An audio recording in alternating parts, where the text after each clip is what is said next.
কালকে যে আমরা রথ সেলিব্রেট করলাম, তো আমাদের সবচেয়ে জনপ্রিয় আর প্রাচীনতম রথ কোনটা বলো তো? পুরীর রথ, ঠিক আছে। এবং পুরীতে তিনটে টোটাল রথ বেরোয়, তিনজন আলাদা আলাদা রথে যায়। একটা হচ্ছে জগন্নাথ, বলরাম আর সুভদ্রা। জগন্নাথ যে রথটায় যায় তার নাম হচ্ছে নন্দীঘোষ, ঠিক আছে, তার নাম হচ্ছে নন্দীঘোষ।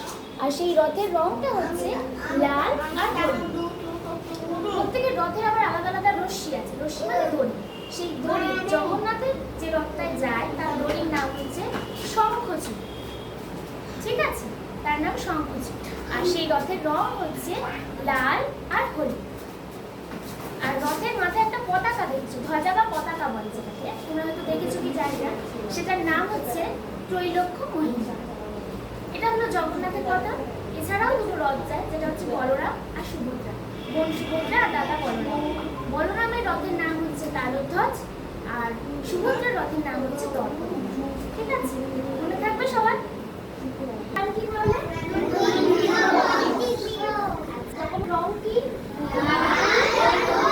জগন্নাথের রথের নাম কি? নন্দীঘোষ, নাম হচ্ছে নন্দীঘোষ। আচ্ছা, জগন্নাথের রথ যে দড়ি দিয়ে টানা হয় তার নাম কি?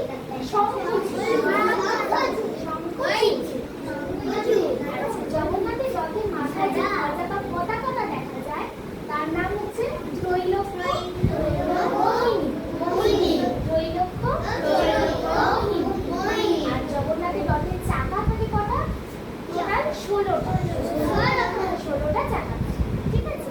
আরো দুটো রথ আছে, এটা হচ্ছে বলরাম দাদা যায় আর সুভদ্রা যায় বোন। বলরামের রথের নাম হচ্ছে তালধ্বজ, আর সুভদ্রা যে রথে যায় তার নাম